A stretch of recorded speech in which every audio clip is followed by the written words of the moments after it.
M സ്വരാജിന് വ്യക്തിഗത വോട്ടുകൾ നേടാനായില്ലെന്ന് CPI. സംസ്ഥാനത്തെ പ്രധാന നേതാവിനെ ഇറക്കിയിട്ട് ഉദ്ദേശിച്ച ഫലം ലഭിച്ചില്ലെന്നും വിലയിരുത്തൽ. പരാജയ കാരണം പഠിക്കാൻ CPI 3-അംഗ സമിതിയെ നിയോഗിച്ചു.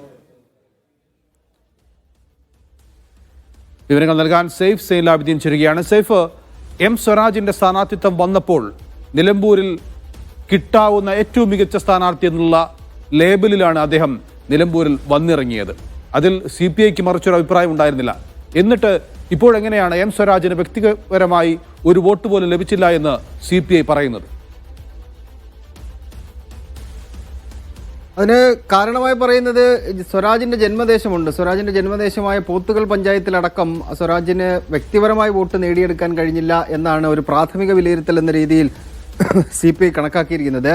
CPIയുടെ ചുമതലയുണ്ടായിരുന്ന ചുമതലയുണ്ടായിരുന്ന അസിസ്റ്റന്റ് സെക്രട്ടറി PP സുനീർ അവിടെ നിലമ്പൂരിൽ മണ്ഡലത്തിൽ CPIയുടെ ചുമതല വഹിച്ചിരുന്ന ആളാണ്. മാത്രമല്ല LDFന്റെ തെരഞ്ഞെടുപ്പ് കമ്മിറ്റിയുമായി ചേർന്ന് പ്രവർത്തിച്ച ആളാണ്. അദ്ദേഹമാണ് ഇന്നലെ സംസ്ഥാന എക്സിക്യൂട്ടീവ് യോഗത്തിൽ ഒരു റിപ്പോർട്ട് അവതരിപ്പിക്കുന്നത്. ആ റിപ്പോർട്ടിലാണ് പ്രധാനമായും സൂചിപ്പിക്കുന്നത് വ്യക്തിപരമായ വോട്ടുകൾ സ്വരാജിന് നേടിയെടുക്കാൻ കഴിഞ്ഞില്ല. സംസ്ഥാനത്തെ ഏറ്റവും പ്രധാനപ്പെട്ട LDFന്റെ ഒരു പ്രധാനപ്പെട്ട നേതാവിനെ തന്നെയാണ് ഇറക്കിയത്. പക്ഷേ ജന്മദേശമായ പോത്തുകൽ പഞ്ചായത്തിൽ കാര്യമായ നേട്ടം ആ സ്ഥാനാർത്ഥിക്ക് ഉണ്ടാക്കിയെടുക്കാൻ കഴിഞ്ഞില്ല. അതിനൊപ്പം തന്നെ ചില കാര്യങ്ങൾ കൂടി സൂചിപ്പിക്കുന്നുണ്ട്. LDF വിചാരിച്ച രീതിയിലുള്ളൊരു മുന്നേറ്റം പോത്തുകല്ലും കരുളായും അമരമ്പലത്തും നിലമ്പൂർ നഗരസഭയിലും ഉണ്ടാക്കിയെടുക്കാൻ കഴിഞ്ഞില്ല.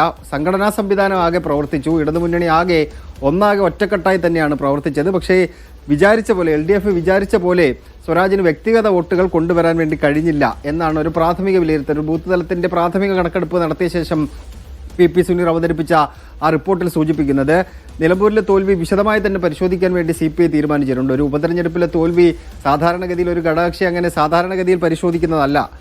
ഒരു വലിയ തെരഞ്ഞെടുപ്പുണ്ടാകും, പൊതു തെരഞ്ഞെടുപ്പൊക്കെ ഉണ്ടാകുമ്പോൾ സ്വാഭാവികമായിട്ട് എല്ലാ മണ്ഡലങ്ങളുടെയും തെരഞ്ഞെടുപ്പ് ഫലം അവലോകനം ചെയ്യാറുണ്ട്. ഉപതെരഞ്ഞെടുപ്പുകളിൽ ഏത് പാർട്ടിയാണോ സാധാരണഗതിയിൽ മത്സരിക്കുന്നത് അവരാണ് സാധാരണഗതിയിൽ അവിടുത്തെ തോൽവി പരിശോധിക്കുന്നത്. ഒരു മുന്നണിയിലെ ഘടകകക്ഷി എന്ന നിലയിൽ CPI തോൽവി പരിശോധിക്കാൻ വേണ്ടി തീരുമാനമെടുത്തിരിക്കുന്നതിന്റെ കാരണം അടുത്ത തദ്ദേശ തെരഞ്ഞെടുപ്പ്, അതിനുശേഷമുള്ള നിയമസഭാ തെരഞ്ഞെടുപ്പ്. അതുകൊണ്ട് മുന്നണിക്ക് എന്തെങ്കിലും തരത്തിലുള്ള പോരായ്മകളുണ്ടോ, സർക്കാരിന്റെ പ്രവർത്തനത്തിൽ ഏതെങ്കിലും തരത്തിലുള്ള പോരായ്മകളുണ്ടോ, ജനങ്ങൾക്ക് ഏതെങ്കിലും തരത്തിലുള്ള അവമതിപ്പുണ്ടോ ഉണ്ടെങ്കിൽ അത് തിരുത്തി മുന്നോട്ട് പോയാൽ മാത്രമേ തദ്ദേശ നിയമസഭാ തെരഞ്ഞെടുപ്പുകളിൽ ഒരു മേൽക്കൈ നേടിയെടുക്കാൻ കഴിയുകയുള്ളൂ. അതുകൊണ്ടാണ് ഒരു പരിശോധനയിലേക്ക് CPI കടക്കുന്നത്. 3-അംഗ സമിതി അതിനുവേണ്ടി നിയോഗിച്ചിട്ടുണ്ട്. PP സുനീറും സത്യൻ മൊകേരിയും P സന്ദേശ് കുമാറുമാണ് ആ കമ്മിറ്റിയിൽ ഉൾപ്പെടുന്നത്. അവർ 3 പേരെയാണ് സംസ്ഥാന എക്സിക്യൂട്ടീവ് ചുമതലപ്പെടുത്തിയിരിക്കുന്നത്. അത് ചുമതലപ്പെടുത്താനുള്ള കാരണം ഞാൻ നേരത്തെ സൂചിപ്പിച്ച പോലെ എന്തെങ്കിലും സർക്കാരിന്റെ പ്രവർത്തനത്തിൽ അവമതിപ്പ് അവിടെ ഉണ്ടായിട്ടുണ്ടോ, ഭരണവിരുദ്ധ വികാരം ഉണ്ടായിട്ടുണ്ടോ, ഇതൊക്കെ പരിശോധിച്ച് തിരുത്തൽ വേണമെങ്കിൽ മുന്നണിക്കുള്ളിൽ ആ തിരുത്തൽ CPIക്ക് നിർദ്ദേശിക്കണം. അതിനുവേണ്ടിയാണ് തോൽവി പരിശോധിക്കാൻ വേണ്ടിയുള്ള തീരുമാനം എടുത്തിരിക്കുന്നത്. എന്തായാലും ഗൗരവമായിട്ടാണ് നിലമ്പൂരിലെ തോൽവിയെ കാണുന്നത്.